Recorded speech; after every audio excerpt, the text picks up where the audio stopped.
anak-anakku. Ayo, jangan mager, jangan baper.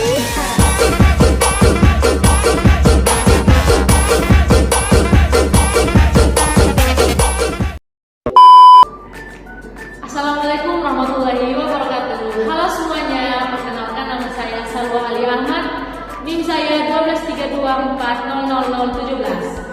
Saya dari Prodi Ekonomi Pembangunan, Fakultas Ekonomi dan Bisnis, Universitas 17 Agustus 1945 Surabaya. Nah teman-teman, di sini saya mau menjelaskan salah satu materi yang ada pada mata kuliah saya nih teman-teman, yaitu mata kuliah pengantar bisnis. Simak video selanjutnya ya teman-teman. Baik teman-teman, di sini saya akan menjelaskan tentang tugas yang saya ambil, yaitu bentuk-bentuk badan usaha dan letak bisnis usaha. Nah, pada pembahasan pertama teman-teman, itu kita membahas tentang latar belakang. Di sini saya mengambil penjelasan itu di bagian latar belakang. Saya menjelaskan bagaimana rencana bisnis kita, planning kita itu sebelum kita terjun ke lapangan. Jadi di sini kita sudah mengetahui ide kita itu seperti apa, proyeknya nanti seperti apa. Kita mengetahui dari awal kita planning hingga kita bisa mendapatkan hasil dari bisnis itu sendiri. Nah, pada saat ini terdapat banyak sekali bentuk-bentuk usaha-usaha. Nah, sementara itu badan usaha itu ialah wadah atau tempat yang kita mencari keuntungan. Nah, masa kita berbuat bisnis tapi nggak dapat keuntungan? Nggak mungkin. Nah, di sini saya menyantumkan beberapa badan-badan usaha. Itu ada 5. Yang pertama, perusahaan perseorangan. Yang kedua, CV atau kemitraan terbatas. Yang ketiga, PT yang sering kita lihat ya teman-teman, atau perseroan terbatas.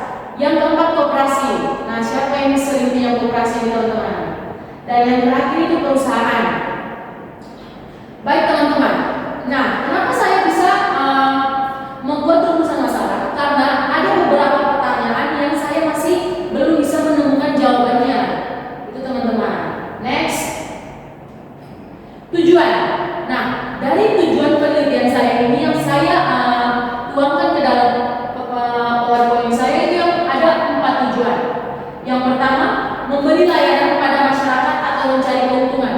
Di sini kita membuat usaha itu bukan hanya semata-mata untuk mencari keuntungan, tetapi kita juga bisa mempromosikan kepada lingkungan masyarakat teman-teman. Bagaimana bentuk dan jenis usaha kita. Nah, yang kedua, memastikan pemisah dan perlindungan aset pribadi dan profesional. Jadi kita di sini harus memisahkan dana yang milik pribadi sama dana yang kita keluarkan untuk usaha kita. Jadi di situ ada perbedaan teman-teman. Nah, sehingga hasil yang didapatkan nanti tidak digabungkan dengan hasil dari dana pribadi kita teman-teman. Yang ketiga, memperoleh laba yang optimal. Ya, di sini kita bisa mengetahui laba itu seperti apa, tapi laba pada umumnya dengan laba bisnis itu berbeda teman-teman. Nah, tujuan yang terakhir, mendapatkan keuntungan yang optimal, meningkatkan efisiensi dan mendukung pertumbuhan bisnis. Nah, tujuan keempat ini sudah pasti itu merupakan tujuan utama dalam kita melakukan bisnis. Karena adanya keuntungan, meningkatkan efisiensi dan mendukung pertumbuhan bisnis.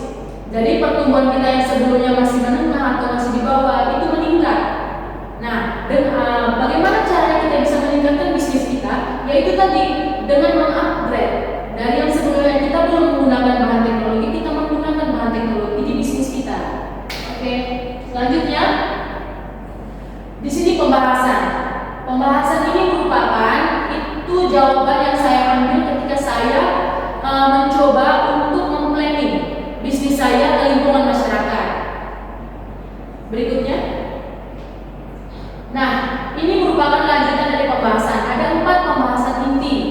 4 pembahasan inti ini yang tadi seperti saya bilang itu saya mengambil dari bagaimana jawaban usaha-usaha tentang planning usaha saya yang saya buat. Nah, jawaban itu tergantung dari bagaimana lokasi yang saya buat. Selanjutnya. Nah, ini lanjutannya teman-teman. Nah, tapi di sini di pembahasan kali ini saya mencantumkan konflik. Konflik yang bisa terjadi di badan usaha. Jadi setiap kita membangun usaha itu tidak selamanya mulus teman-teman. Ada hambatan-hambatannya.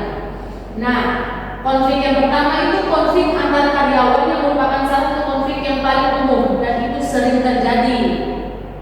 Yang kedua, konflik antar karyawan dan manajemen yang bisa disebabkan oleh ketidakpuasan terhadap kebijakan perusahaan. Nah, di sini perusahaan itu harus pintar-pintar mengambil kebijakan yang kebijakan itu harus bisa diterima oleh semua anggota perusahaannya. Nah, yang ketiga, konflik akibat perubahan struktur organisasi seperti restrukturisasi, merger atau akuisisi. Nah, untuk konflik yang ketiga ini berarti ada kaitannya dengan matkul tentang bank dan lembaga keuangan. Nah, yang keempat, konflik terkait kompensasi dan tunjangan seperti ketidakpuasan terhadap gaji, bonus dan tunjangan. Nah, untuk para bos-bos atau para kepala-kepala jadi harus memperhatikan konflik yang keempat ini karena ini bisa menjadi semangat untuk para anggota-anggota yang bekerja di perusahaan bisnis itu. Berikutnya, konflik terkait kinerja dan evaluasi seperti proses penilaian kinerja yang tidak transparan atau dirasa tidak adil. Mungkin di sini kepala perusahaan atau kepala bisnis itu bisa membuat kuesioner ya, kayak link itu supaya kita bisa mengisi forum-forum yang ada di link tersebut. Berikutnya, konflik karena perbedaan budaya kerja yang bisa terjadi di perusahaan dengan karyawan yang berasal dari berbagai latar belakang budaya. Di sini sering terjadi ya. Yang berikutnya, konflik terkait beban kerja seperti ketidakseimbangan beban kerja atau distribusi tugas yang tidak merata. Berikutnya, ini kesimpulan.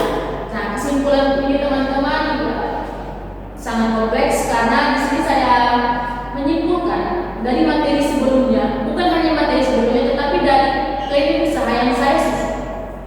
Nah, kesimpulannya adalah struktur badan usaha dan lokasi operasi perusahaan merupakan elemen penting yang krusial yang mendorong pembangunan ekonomi.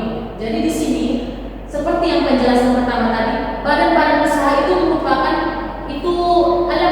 elemen yang sangat penting untuk mendukung proses usaha kita ke depannya teman-teman. Nah, penetapan atau perseroan terbatas seperti salah satu badan usaha tadi itu diatur oleh peraturan khusus atau kebijakan dari pemerintah. Jadi kita tuh tidak sembarang membuat atau membangun suatu perusahaan. Kita juga harus membutuhkan perizinan dengan menerapkan kebijakan dari pemerintah teman-teman. Oke sahabat Merah Putih, tadi merupakan penjelasan singkat tentang salah satu materi yang ada pada mata kuliah pengantar bisnis. Nah, yang intinya teman-teman, kita itu bisa mengetahui lembaga atau elemen apa saja yang masuk ke dalam dunia bisnis. Dan yang lebih tertariknya, itu kita bisa merasakan menjadi seorang pebisnis atau wirausaha muda yang sudah menghasilkan banyak keuntungan. Nah teman-teman, tunggu apa lagi? Silakan join bersama kami Prodi Ekonomi Pembangunan Fakultas Ekonomi dan Bisnis Unpad Surabaya.